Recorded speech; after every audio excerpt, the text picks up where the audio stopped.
We didn't notice as children, but Kuzco and Pacha have a toxic relationship. Kuzco shows narcissistic traits. He plays the victim, takes advantage of Pacha, and promises to change, only to keep using him. Meanwhile, Pacha believes that if he keeps being kind and forgiving, Kuzco will eventually change. Sound familiar? In this video, we'll explore why people with narcissistic traits are so dangerous, the best ways to deal with them, and whether real change is even possible.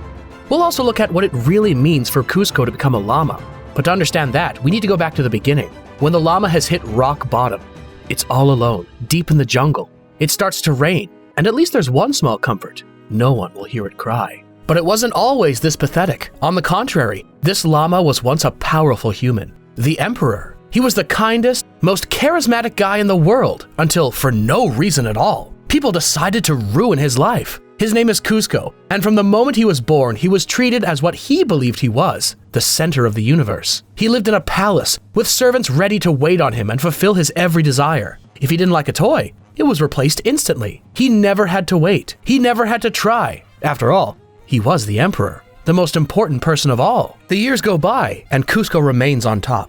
Literally, he lives in a massive palace on the tallest mountain of all. It's a monument to his greatness. Chefs, masseurs, bodyguards, and even a personal singer devoted to praising him. Kuzco revels in his own glory, until he bumps into an old man named Rudy, instantly offended. How dare he ruin his vibe? He orders the guards to throw him out of the palace. Once Rudy is flung through the air, Kuzco goes right back to dancing. They show him candidates to be his wife. He barely glances at them before discarding them. One's hair is dreadful, another has a huge nose. To one he says, "Let me guess, you have a great personality." Meanwhile, Yzma, his advisor, makes herself comfortable on the throne as if she were the empress. She handles the subjects with full authority, with Kronk, her assistant, by her side. Kuzco catches her and, unable to let anyone steal the spotlight, fires her on the spot. Yzma begs him to reconsider. She's worked with him for years, practically raised him. But Kuzco couldn't care less. He tells her it was time she left. Kuzco displays several narcissistic traits. He believes he's superior to others, constantly seeks attention and admiration, thinks he deserves everything without effort, lacks empathy, gets angry easily, and only cares about superficial things. And it's no surprise. The life he was born into practically guaranteed he'd turn out that way. As emperor, everything revolved around him. Servants waited on him, subjects obeyed him, and everyone praised him. No one ever contradicted him.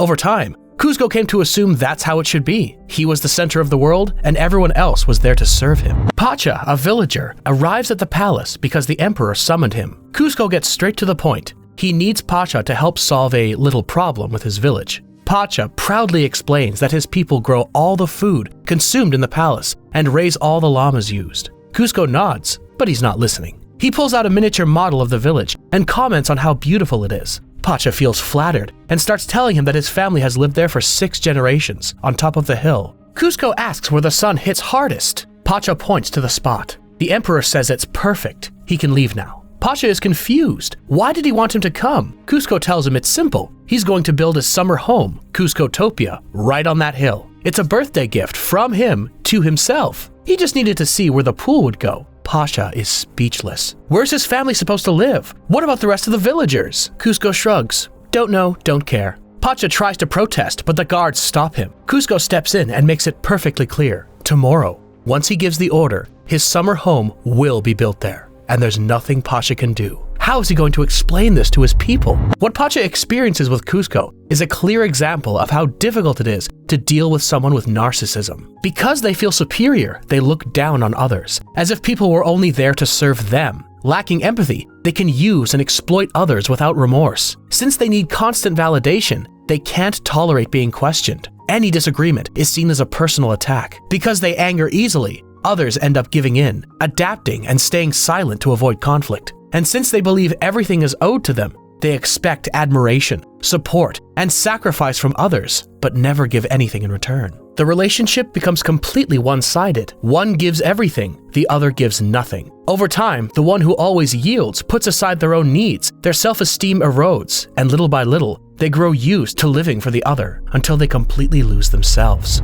Meanwhile, Yzma is furious. She orders Kronk to bring her a bunch of Kuzco statues just so she can smash them with a hammer. Suddenly, she has the perfect idea. With no heir to the throne, she'll take over and rule the empire. She commands, "Kronk, to the secret lab!" They pull the lever and, after a roller coaster-like ride, are ready to get to work. Yzma rummages through her vials until she finds what she needs, the poison to eliminate Kuzco. That very night, she invites him to dinner. Kronk mixes his drink and pours the poison into the cup. Suspecting nothing, Kuzco drinks. His face drops straight into his plate. Yzma celebrates her victory, but then Kuzco lifts his head and asks, "Where were we?" Yzma freezes. What's going on? Kuzco grows pointy ears, a long neck, hooves, and the full face of a llama. Yzma signals Kronk to hit him. He obeys and knocks him unconscious.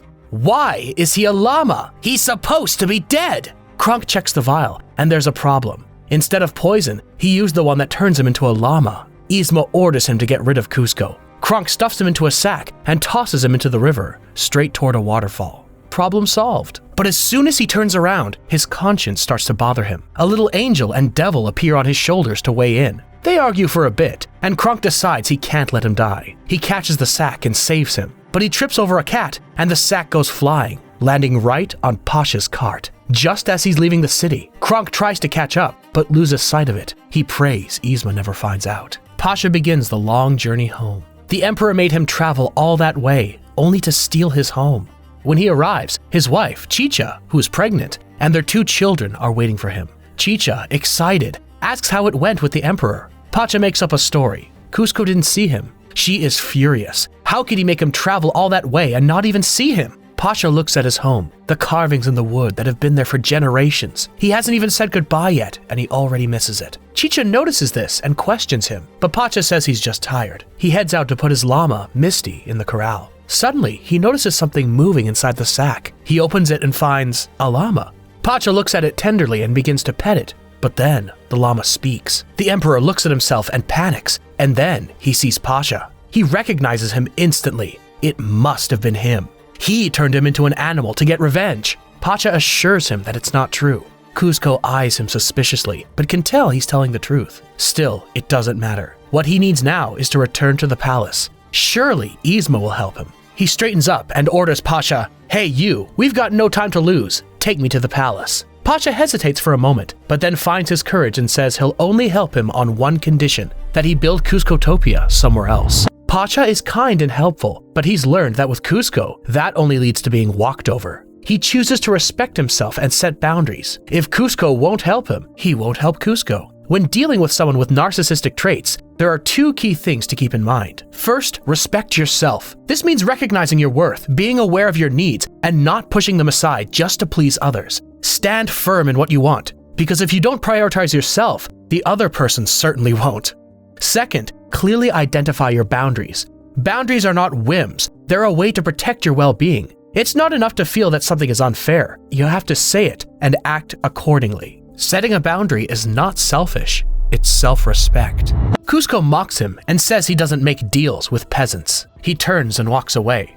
After all, he doesn't need Pasha. He doesn't need anyone. He'll find his way back to town on his own. Pasha warns him that the jungle is dangerous for someone who doesn't know it. There's quicksand and snakes, but Kuzco doesn't listen. He's sure Pasha's just trying to scare him. Pasha sighs. Fine, it's better this way. No Kuzco, no Kuzcotopia. But his kind heart won't let him rest easy. Kuzco heads into the jungle, convinced he has nothing to worry about, until he realizes he's surrounded by bats, spiders, and then falls into a jaguar's nest. He sees them, the jaguars see him, and within seconds, they're chasing him. He runs until he's at the edge of a cliff. He's about to lose everything. Kuzco's transformation into a llama is deeply symbolic, from being the emperor surrounded by luxury and power, to becoming a humble pack animal. In the Inca Empire, where the story is set, llamas were highly valued, not because they were sacred and untouchable, but because of their usefulness. They served as a means of transport, provided wool, meat, and leather, and were even sacrificed to the gods for the good of the people. Their value lay in their ability to serve others. The lesson in humility is clear. The emperor who always saw himself as superior and never thought of others ends up turned into an animal whose purpose is to serve. Suddenly, Pasha appears, swinging from a vine. Kuzco clings to him just before the jaguars catch up. But now they have another problem. The vine gets tangled around a log, and the log falls into a river. The current sweeps them straight toward a massive waterfall. With the impact, the log breaks apart, and they manage to free themselves. But Kuzco is unconscious. Pasha hesitates for a moment, but he knows what he has to do. He gets ready to give mouth to mouth when suddenly Kuzco wakes up. They're in the middle of the jungle and the sun has already set. They'll have to spend the night there. Kuzco is annoyed, but he has no choice. Still, he warns Pasha that in the morning, they'll have to take him back to the palace. Pasha tries to negotiate, but Kuzco doesn't understand why he'd want to find another hill. Pasha replies, "Because you'd be leaving an entire village without a home." The emperor shrugs. That's not his problem. Pasha doesn't know how someone can be so selfish. He warns him that one day he'll end up completely alone, and it will be his own fault. He mutters to himself, "It's hopeless. He'll never change his mind." Pasha made his terms clear. If Kuzco doesn't move Kuzcotopia, he won't help him. Yes, he saved him in the jungle because he's a kind man and wouldn't let him die. But after trying to reason with him and realizing it's a lost cause, he's made a decision. He won't push anymore. He'll head back home. However, Kuzco isn't about to let that happen. Pasha manages to build a fire, but out of pure pride, Kuzco refuses to come near. He'd rather freeze than admit he needs someone else. But Pasha notices. Without saying a word, he takes off his poncho and places it over him. Kuzco is surprised. He didn't expect Pasha to care about him. Something inside him begins to change. This moment reveals something crucial about Kuzco. Until now, we've seen him act as though he's superior to everyone else and expects others to naturally serve him. But when Pasha offers him his poncho, Kuzco is taken aback, as if deep down he never expected anyone to want to help him. So in reality, Kuzco isn't as grand as he projects. If he truly felt superior, he wouldn't be surprised to receive kindness. With this, we understand that his grandiose attitude is just a false self, a facade he built to protect himself from his insecurities. When someone feels inadequate or vulnerable, they may create an idealized version of themselves that gives them the illusion of power, superiority, and control. But in reality, it's just a way to avoid facing what they truly feel inside. If we think back to his childhood, Kuzco had thousands of servants, but no one who truly cared for him. He had no father, no mother, no sibling, not even a close friend. Yzma raised him, but deep down, Kuzco knows she didn't do it out of love. She did it because she wanted power. Maybe that's why it didn't hurt him to fire her, because to him, she was just another person using him for her own selfish interests. So, despite being emperor, Kuzco grew up without ever feeling truly loved. That's why he craves constant praise from others. That's why he hires a singer to tell him how great he is and gives himself birthday gifts, because he knows no one else will. That's why he walks all over others, to get the illusion of power, superiority, and worth. But deep down, his vanity and narcissistic traits are nothing more than an attempt to compensate for his sense of inadequacy. Now, far from his throne and grandeur, reduced to a simple llama, Pasha shows him a genuine act of care and empathy. And for the first time, Kuzco feels seen and valued. Not for his title, but for who he really is. Meanwhile, back at the emperor's palace, Yzma attends Kuzco's funeral. She gives a solemn speech and then, wasting no time, orders the palace to be redecorated with her own face. Where the emperor's image once was, now it's hers. As she admires her work, she tells Kronk that for a moment, she doubted whether she could trust him to take care of Kuzco. But in the end, everything turned out perfectly. Kronk gets nervous. He stammers and mutters nonsense. Yzma notices and asks, "Did you kill Kuzco, yes or no?" Kronk hesitates. Yzma explodes in anger. If Kuzco is still alive, it could ruin everything. She'll have to go find him herself. The next morning, Kuzco approaches Pasha, hands him back the poncho, and thanks him. Kuzco wants to say something, but he can't. Instead, he folds his arms and says, "I was thinking, when I get back to the palace, I could see if there are other hills." Is he saying what he thinks he's saying? Kuzco confirms he is. Pasha moves closer. He's not fully convinced. He extends his hand, but warns, "If you're not serious, don't take my hand." Kuzco remains silent, but in the end, he shakes his hand. Deal.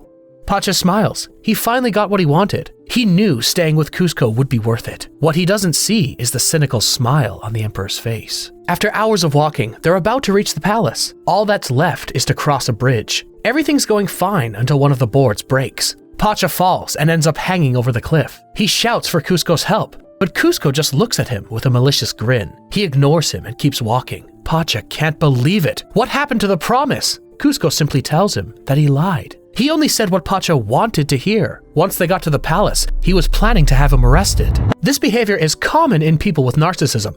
When someone sets a boundary, like in this case, either you move Kuzcotopia or I leave, they know exactly what to say to keep the other person from walking away. They promise what the other person wants to hear, but often have no intention of following through. They just say what's necessary to keep the person attached without any real desire to change. Pacha's gesture did leave a small mark on Kuzco. On some level, Pacha's empathy made him reflect. But a moment of reflection isn't enough to break such deeply rooted patterns. Instead of changing, Kuzco learned to manipulate more effectively. Now that he knows how noble and trusting Pacha is, he uses it to his advantage. And that's the risk of dealing with people with narcissistic traits. If they see an opportunity to take advantage of someone's kindness, they most likely will. That's why, if you're in a relationship with someone like that, don't rely on their words alone. Watch their actions. It's not enough for someone to promise that they'll change. They have to prove it through what they do. If every time you set up a boundary, they tell you what you want to hear, but keep behaving in the exact same way, that's not a real change. It's likely just a strategy in order to keep you there. Proud of himself, Kuzco keeps walking when another board breaks. Now he's also left hanging over the cliff. Pacha asks if he's okay, and when Kuzco says yes, the villager punches him. He was always taught that deep down, everyone has at least some goodness, but Kuzco is proving very much otherwise. Pacha grew up believing that if you're kind to others, they'll be kind to you. It's the just world bias, the belief that life is fair and that goodness is always rewarded. But reality doesn't always work that way. Some people just take what they can without giving anything in return. Now, we'll come back to this point later. They begin to struggle until the entire bridge gives way. They fall into the void and end up wedged between two rocks. Below them, a river infested with crocodiles. Pacha gets an idea. He positions himself back to back with Kuzco and grabs his arms. If they work as a team, they can climb their way out. They begin to move together, but they don't get very far. The only thing they see is a tree with a rope hanging from it. Pacha says, "You have to push me. If I can reach it, we can get out." How does he know Pacha won't leave him behind? Pacha replies that all he can do is trust him. Kuzco hesitates, but stretches his neck, and Pacha manages to grab the rope. But before they can relax, the ground beneath them shifts. Kuzco reacts quickly. He pushes Pacha out of the way just before he falls off the cliff. Kuzco just saved Pacha's life. Kuzco insists that's not what happened. It was just a reflex. He's still completely selfish, but Pacha keeps pressing. He knew deep down Kuzco had some goodness in him. Kuzco admits, well, yeah, no one can be that cruel. As soon as he says it, he's shocked. He can't believe those words came out of his mouth. Curiously, Kuzco insists he's still selfish. Being told we have some goodness would be a compliment, but he doesn't want to hear it. Which makes sense. Until now, Kuzco has built his entire identity around the idea that he's superior, that he doesn't need anyone, and that others are just there to serve him. This facade is his armor, his defense mechanism to avoid feeling vulnerable. If he admits that he cares about Pacha, that he wanted to save him, that there is something good in him, his image of superiority would begin to crumble. And that's exactly what happens, the first blow to his false self. Pacha smiles. He tells him they should hurry to reach the palace. Kuzco looks at him, confused. He's still planning to help him? Pacha nods. He made a promise, and he doesn't intend to break it. Besides, maybe he can get him to change his mind about Kuzcotopia. Meanwhile, Yzma and Kronk are still searching for Kuzco. They've gone through hundreds of villages, but there's no trace of him, and now they're lost in the jungle. Kronk, who used to be a junior chipmunk scout,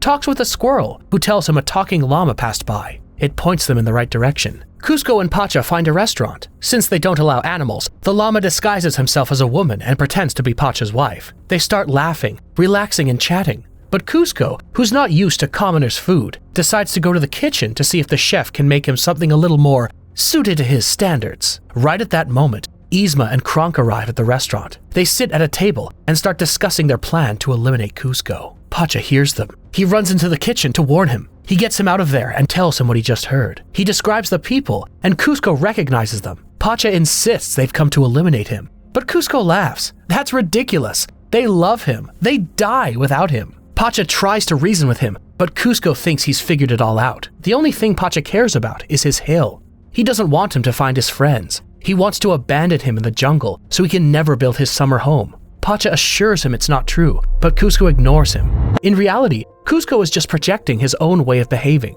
He's manipulated others so many times that he assumes everyone else does the same. Pacha hasn't given him a single reason to be suspicious, but the closer he gets to him, the more vulnerable he feels. Kuzco isn't used to caring about anyone but himself, and that makes him nervous. So instead of accepting that vulnerability, he chooses to convince himself that Pacha has bad intentions and walks away before getting hurt. Kuzco approaches Yzma, but then he hears, "If you hadn't mixed up the poisons, Kuzco would already be dead, and we wouldn't be stuck in this jungle looking for a llama." Kuzco freezes. Then he hears Kronk say, "Truth is, nobody misses him. Since he disappeared, no one's cared." Kuzco feels a knot in his stomach. Pacha was right. He tries to find him, but it's already too late. He's all alone, deep in the jungle, just like when we first saw him. But this time, he's not fooling himself. He knows he wasn't the kindest or most charismatic. He's not a victim. He brought this on himself. Kuzco's false self, that image of grandeur and superiority he built to protect himself, had already begun to crack. But now, after hearing that no one cared he was gone, it shatters completely. For the first time, he can no longer deceive himself. He's not as special or as loved as he thought. He's been selfish, arrogant, and cruel to others. He's alone, and no one is looking for him. Even Pacha, the only one who truly treated him with kindness, is gone. And Kuzco drove him away himself. He can't pretend anymore that everyone else is the problem. He knows it's his own fault. Morning breaks, and with no plan, he ends up in a pasture full of llamas. Maybe that's all that's left for him. But then, he hears a man talking to the animals. "There was a llama that saved me, as crazy as it sounds. I can see there's good in him." It's Pacha. Kuzco's face lights up. He walks over and apologizes for not believing him. Pacha says not to worry. They need to hurry. They have to get back to the palace. They go to Pacha's house and get supplies. But when they arrive, they find Yzma and Kronk. They've come to investigate whether the llama is hiding there. Yzma sees Kuzco fleeing and begins the chase. Kuzco and Pacha manage to reach the lab, but Yzma is already there waiting. In her hands, she holds the only potion that can turn him back. Pacha snatches it from her, but in the struggle, the potion falls and mixes with the rest of the vials. Now they have no idea which is the right one. Yzma calls the royal guard, so they have no choice. They grab all the potions. As they flee, Kuzco tests them one by one. He turns into a turtle, a bird, a whale, and once again, a llama. They climb up to the outside. Yzma catches them, and in the chaos, one of the potions spills on her, turning her into a kitten. One potion remains, the one that can turn him back into a human, but there's only enough for one of them. Kuzco's about to drink it when Yzma jumps on him. She snatches the potion and pushes Pacha, leaving him hanging from a ledge. Yzma loses her balance and slips, falling into the void, and the potion lands out of reach. Pacha is still hanging on, slipping little by little. Kuzco runs after the potion when Pacha yells out for help. He hesitates, but keeps going towards his goal. Pacha is about to fall. Then, Kuzco stops, turns back, and saves him instead. Once safe, they spot the potion and know what they have to do. Back to back, they lock arms and climb until they reach it. They hug and celebrate. Kuzco drinks the potion and becomes human. It's deeply symbolic that before regaining his human form, Kuzco makes a truly selfless decision. For the first time, he stops thinking about himself and chooses to save his friend. Beyond the potion, this act is what truly humanizes him in the deepest sense of the word.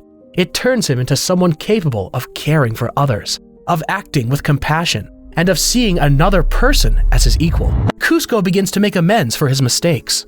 He summons Rudy, the old man he threw out the window for throwing off his groove, and apologizes. He finds Pacha, sad and contemplative, sitting at the miniature model of his house on the hill. Kuzco approaches and says that his house isn't all that special. Pacha takes offense, but Kuzco goes on. After thinking it over, there are far better places for Kuzcotopia. Pacha sees what's happening, but he doesn't push him to say it. He simply smiles and lets Kuzco have his way. He mentions that maybe he could even build a little house next to his. Kuzco's face lights up.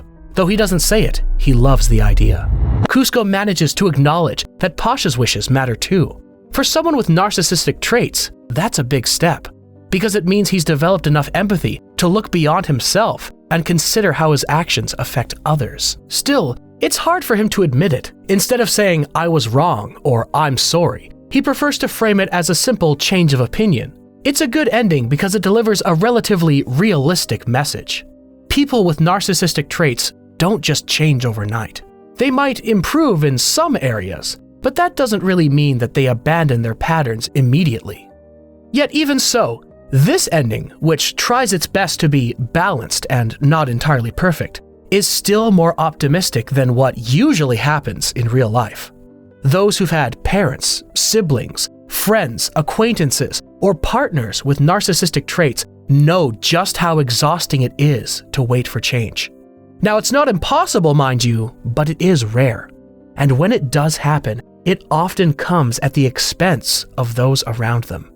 It can take years of conflict, frustration, and emotional and physical strain. Many times, loved ones are left worn out long before any real transformation ever truly occurs. This is where the just world bias comes in. It's the mistaken belief that if we treat someone well, they'll respond in kind. That if we show kindness, patience, and understanding, sooner or later, surely they'll do the same. Pacha represents this belief. He was kind to Kuzco even when he didn't deserve it, offered him his hand time and time, again and again, and in the end, in the film, it seems to have paid off. But as it turns out, reality doesn't quite always work that way. Not everyone changes just because someone was good or kind to them. Sometimes they simply take advantage of people and of the situation. In reality, believing that if we give the best of ourselves, the other person surely will eventually change is actually quite dangerous. Because often, all that happens is that we exhaust ourselves waiting for something that will never actually come. Thanks for staying until the end of the video. Don't forget to subscribe and share it with a friend who you think might enjoy it. And you and I'll see you in the next one.